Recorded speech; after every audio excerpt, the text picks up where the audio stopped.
মৰমৰ ছাত্ৰ ছাত্ৰীসকল, আজি আমি অনুশীলনী 4.4 আৰম্ভ কৰিম। আমি পঢ়ি আছিলোঁ দুই চলকযুক্ত ৰৈখিক সমীকৰণৰ বিষয়ে, কেনেকৈ আমি সমীকৰণ এটা গঠন কৰোঁ, কেনেকৈ আমি সমীকৰণৰ মূল উলিয়াওঁ আৰু কেনেকৈ আমি সমীকৰণ এটা লেখ কাগজত স্থাপন কৰোঁ, এই বিষয়ে ইতিমধ্যে আমি আলোচনা কৰিছোঁ। এইবাৰ আহাচোন আমি অনুশীলনী 4.4 আৰু তাৰ লগত জড়িত গোটেইখিনি কথা আমি শিকো। প্ৰথমে আমি ক'ব লাগিব x অক্ষ আৰু y অক্ষৰ সমান্তৰাল ৰেখাৰ সমীকৰণ। আমি জানো যে অনুভূমিক ৰেখাডালেই হ'ল x অক্ষ আৰু উলম্ব ৰেখাডালেই হ'ল y অক্ষ। এতিয়া x অক্ষৰ সমান্তৰালকৈ যিবিলাক আমি ৰেখা পাওঁ, সেইবিলাক কাৰনো সমীকৰণ? আমি চাওঁ যে x অক্ষত থকা প্ৰতিটো বিন্দুৰে y স্থানাংক 0। চোৱা, x অক্ষডালৰ ওপৰত যিবিলাক বিন্দু থাকে সেইবিলাকত অৰ্থাৎ 32, 0 কেনেকুৱা ধৰণৰ সংখ্যা হ'ব? ধৰা 5, 0, 3, 0 এই সংখ্যাবিলাক আমি ক'ত থাকিব? x অক্ষত থাকিব, কাৰণ 5, 0 এই সংখ্যাটো 5 ঘৰ x অক্ষত গৈ y অক্ষত যাবলৈ নাই, গতিকে সি তাতে শেষ হৈ গ'ল। অৰ্থাৎ x অক্ষৰ ওপৰত থকা প্ৰতিটো বিন্দুৰ স্থানাংক হ'ব x0 আৰ্হি। চোৱা, মই ইতিমধ্যে তোমালোকক কৈছোঁ 5, 0 x0 আৰ্হিৰ যিবিলাক তোমালোকে বিন্দু পাবা, সেই বিন্দুবিলাক কেনেকৈ হ'ব? যে সেই বিন্দুবিলাক সদায় x অক্ষৰ ওপৰতে হ'ব। আৰু সেইকাৰণে আমি x অক্ষৰ সমীকৰণত y সমান 0, তাত আমি চোৱা প্ৰতিটোতে 6, 0 y সমান 0 থাকে, অকল xৰ মানহে সলনি হৈ থাকে। আৰু এই বস্তুটোকে আমি এনেকৈ লিখিব পাৰোঁ ax plus by plus c equal to 0।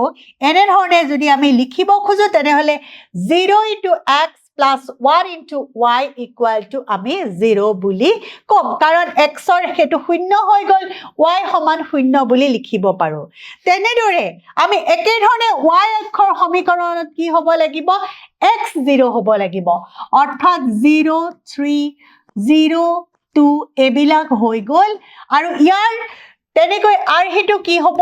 0y। ইয়াত যেনেকৈ x অক্ষৰ আৰ্হিটো x0 আছিলে, তেনেকৈ y অক্ষৰ ওপৰত থকাটোৰ আৰ্হি হ'ব 0y।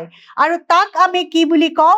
1x plus 0y equal to 0 বুলিও আমি কওঁ, আৰু ইয়াক সমীকৰণটো হ'ল x is equal to 0।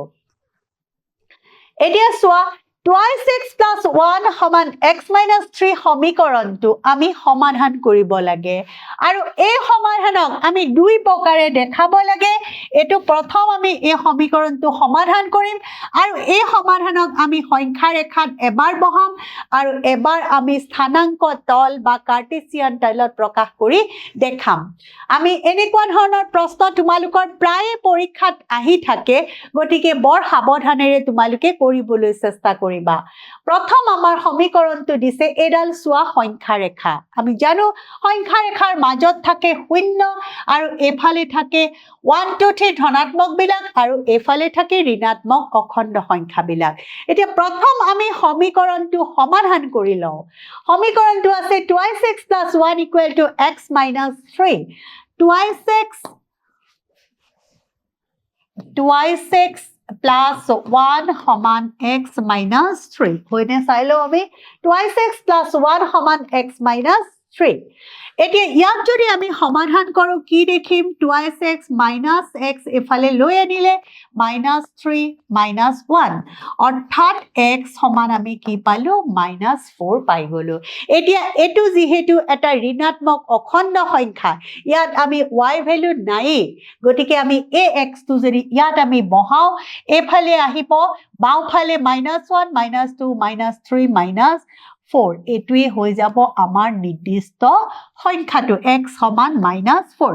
অৰ্থাৎ সমীকৰণটোৰ সমাধান আমি কি পালোঁ? x সমান -4। এইটো হৈ গ'ল আমাৰ। হৈ যোৱাৰ পিছত আমি যদি এইটো দ্বি চলকযুক্ত ৰৈখিক সমীকৰণৰ হিচাপত লিখোঁ, আমি কি লিখিব লাগিব?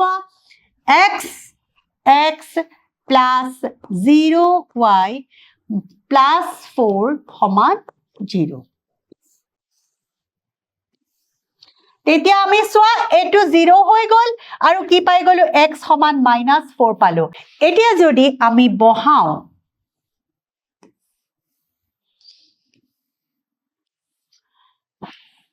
x y, এতিয়া y ধৰা আমি 5 বহাইছো। y 5 বহাওতে ইয়াত কি হ'ব চোৱা x প্লাছ y সমান আমি যদি 5 বহাও x প্লাছ 0 ইনটু 5 প্লাছ 4 বা এইটো -4 আমি লিখি দিওঁ সমান -4। তাৰমানে এইটো আমাৰ 0 হৈ গ'ল, তাৰ মানে আমি কি পাই গ'লো x সমান আমি পাই গ'লো -4 বা y ইকুৱেল টু যদি আমি 2 ধৰো, this implies x plus 0 into 2 সমান -4, তাৰ মানে x সমান -4। অৰ্থাৎ আমি কি দেখিলো যে যেতিয়া আমি y সমান 5 ধৰিছিলো x সমান পালো 4, y সমান যেতিয়া 2 ধৰিছিলো x সমান কিমান পালো -4। এতিয়া আমি এই বিন্দুকিটা আমি যদি লেখ কাগজত বহাও কি হয় চাওঁ। আমাৰ বিন্দুকিটা আমি কি লৈছিলো -4 5 আৰু -4 2, -4 5 আৰু -4 2। আমি দেখিছো যে প্ৰথম বিন্দুটো আমি পাওঁ -4, এইফালে আহিল -4 আৰু ওপৰ ফালে গ'ল 5।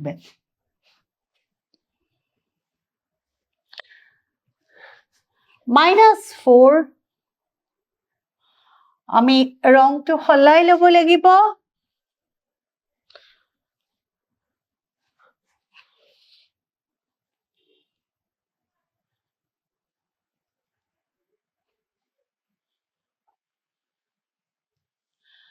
আৰু এটা বিন্দু পালো আমি -4 2।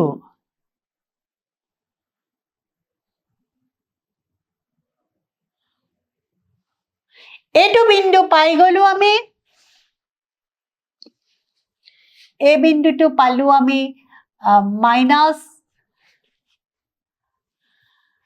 -4 আৰু 5, এই বিন্দুটো আমি পাই গলো -4 2। আমি এনেদৰে দেখা পাইছো বা আৰু যদি আমি এটা বিন্দু লওঁ, আমি ধৰা ইয়াতে আমি আৰু এটা বিন্দু লৈছো, ইয়াতে আৰু এটা যদি আমি বিন্দু লৈ লওঁ, ধৰা y সমান ধৰা -5 দিছো, তেতিয়া x ৰ সমানো -4 আৰু এটা বিন্দু আমি ইটো কৰি লওঁ -4 -5, তেতিয়াহ'লে এই বিন্দুটো আমাৰ কি হৈ যাব -4 আৰু এফালে আহি কি হৈ গ'ল -5 পাই গলো। এইটো এটা আমাৰ বিন্দু পাই গলো।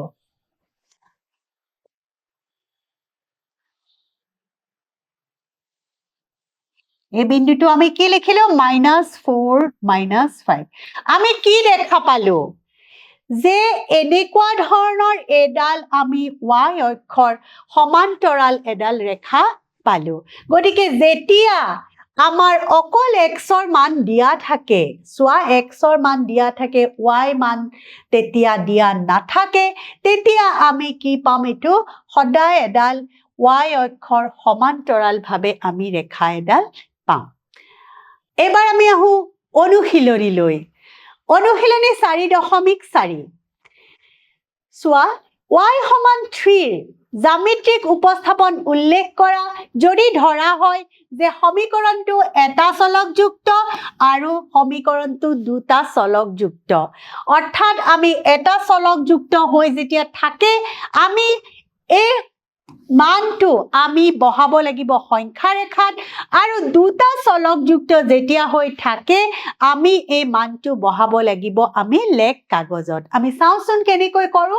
y সমান 3 আমাক দিয়া আছে, y সমান আমাৰ 3 দিয়া আছে গতিকে আমি যেহেতু ই এটা অখণ্ড সংখ্যা গতিকে এডাল আমি সংখ্যা ৰেখা দেখিছো সংখ্যা ৰেখাৰ সোঁফালে ধনাত্মক আৰু বাওঁফালে ঋণাত্মক সংখ্যা থাকে গতিকে y সমান 3 টো কোনটো হৈ যাব এটোৱে হৈ যাব নিৰ্দিষ্ট বিন্দুটো আমি যদি এই সমীকৰণটোকে আমি লেখ কাগজত বহাবৰ কাৰণে আমি জানো x y দুইটা বিন্দুৰে আমাৰ প্ৰয়োজন হ'ব এই ক্ষেত্ৰত আমি এখন তালিকা বনাই ল'ব লাগিব আৰু তালিকাখনত আমাৰ কি হ'ব চোৱা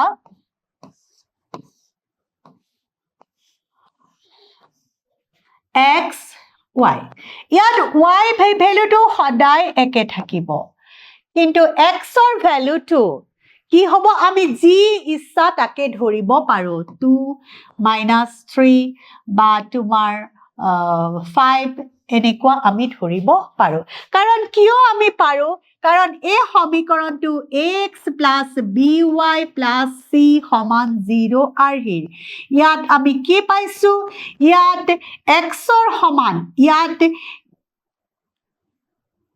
এতিয়া ইয়াত y = 1 y আছে আৰু ইয়াত 0x + c = 0 যেহেতু 0 ৰ লগত x ৰ লগত শূন্য পূৰণ কৰা আছে গতিকে x ৰ যি মানে নলও এটোৰ মান সদায় আমাৰ শূন্য হৈ যাব আৰু এটো আমাৰ নিৰ্দিষ্ট সমীকৰণটো হৈ পৰিব এতিয়া আমি মানকিটা বহাও 2 3 -3 3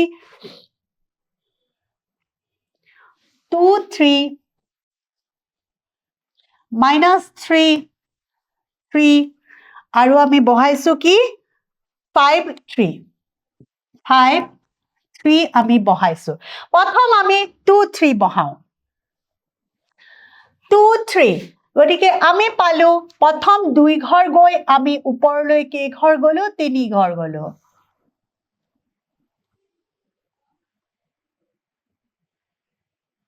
তিনি ঘৰ গলো তাৰ পিছত আমি পালো -3 3 -3 হলে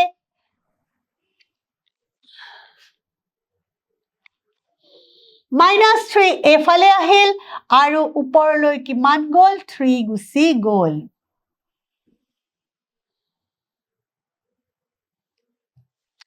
আৰু এটা বিন্দু আছে 5 3 5 এফালে আহিল আৰু এফালে গুচি গল আমাৰ 3 আমি তিনটা বিন্দুৱে লিখিলো আৰু আমি যদি এতিয়া ইয়াত এডাল ৰেখা টানো আমি কি পাম ৰেখাডাল চোৱা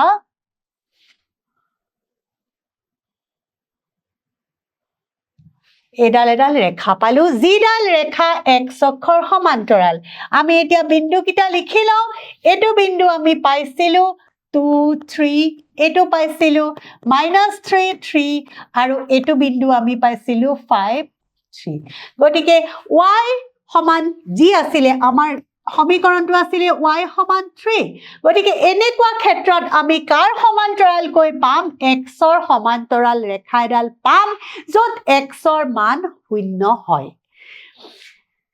ইয়াৰ পিছৰ প্ৰশ্নটো আমি চাও 2x + 9 = 0 জ্যামিতিক উপস্থাপন কৰা এটো দুই ধৰণৰ এটা চলকযুক্ত আৰু দুটা চলকযুক্ত হিচাপে আমি কৰিব লাগে এটা চলকযুক্ত হলে আমি হেতু সংখ্যা ৰেখাত বহুৱাম আৰু দুটা চলকযুক্ত হওতে আমি লেখ কাগজত বহাম প্ৰথম আমি কৰি লও 2x + 9 = 0 আমাৰ সমীকৰণটো দিয়া আছিল 2x + 9 = 0 2x + 9 = 0 অৰ্থাৎ 2x সমান -9 গতিকে x সমান আমি কিমান পালো -9/2 অৰ্থাৎ -2 4 গুণ 8 4.5 আমি এতিয়া চাও -4.5 টো আমাৰ সংখ্যা ৰেখাত ক'ত আছে এফালে আছে 1 2 -1 -2 -3 -4 -5 4.5 to -4 আৰু 5 ৰ আমি মাজতে আমি কব পাৰো এটোই হৈ গল আমাৰ নিৰ্দিষ্ট বিন্দুটো এই বিন্দুটোক আমি কি বিন্দু বুলি কম -4.5 এটো আমি এক চলকযুক্ত সমাধান হিচাপে কৰি আমি সংখ্যা ৰেখাত বহুৱালো এতিয়া আমি যদি লেখ কাগজত বহাব লাগে আমি কি কৰিব লাগিব আমাৰ x ৰ মানকিটা আমাৰ একে থাকিব x আৰু y xৰ মান আমাৰ একে থাকিব -4.5 আৰু y মান আমি নিজৰ ইচ্ছামতে দিব পাৰো -2 আমি এইমতে আমি বহাই যাওঁ -4.5 2 আৰু -4.5 -2 -4.5 আৰু 2 আৰু -4.5 আৰু -2 এই দুটা আমি বহাই দিওঁ সংখ্যা ৰেখাত প্ৰথম আমি চাওঁ -4.5 2 -4.5 আমাৰ মাজলৈ আহিল আৰু ওপৰলৈ আমাৰ কিমান গুচি গ'ল 2 গুচি গ'ল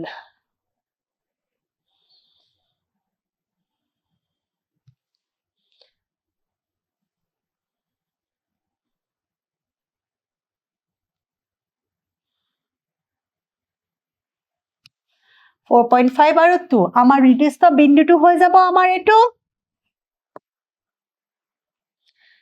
হৈ যাব বিন্দুটো আৰু বিন্দুটোৰ নাম আমি কি লিখিম -4.5 আৰু 2 আৰু পিছৰ বিন্দুটো আমাৰ আকৌ আছে -4.5 -2 -4.5 -2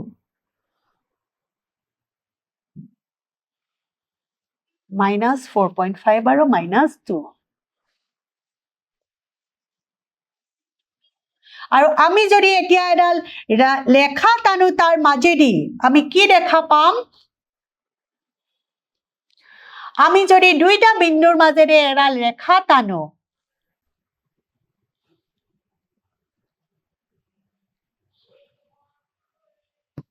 আমি এডালে হ'ব নিৰ্দিষ্ট আমাৰ সমীকৰণটোৰ লেখ আমাৰ সমীকৰণটো আমাৰ কি আছিল চোৱা 2x + 9 = 0 সমীকৰণৰ লেখ হৈ যাব আমাৰ এইটো 2x + 9 = 0 সমীকৰণৰ আমাৰ নিৰ্দিষ্ট লেখ এডালেই হৈ যাব এতিয়া আহো আমি মূল্যায়নলৈ x অক্ষৰ সমীকৰণ হল x অক্ষৰ সমীকৰণ আমি কি পাম যে y = 0 গতিকে আমাৰ প্ৰথমটোৱে হ'ব y = 0 পিছৰটো আমি চাওঁ y অক্ষৰ সমীকৰণ তেনেকৈ আমাৰ কি হ'ব x = 0 আমি মৰমৰ ছাত্ৰ-ছাত্ৰীসকল আমাৰ 4 নম্বৰ পাঠ আমি ইমানতে শেষ কৰিছো আমি তাৰ অনুশীলনী আৰু তাৰ লগত সম্বন্ধ থকা প্ৰতিটো আমি পাঠেই আমি পঢ়ি শেষ কৰিলো আশা কৰোঁ তোমালোকে বুজি পাইছা আমি পুনৰ এটা নতুন ক্লাছত নতুন এটা টপিক লৈ তোমালোকৰ ওচৰত আহিম আজি ক্লাছ মোৰ ইমানতে শেষ কৰিছো ধন্যবাদ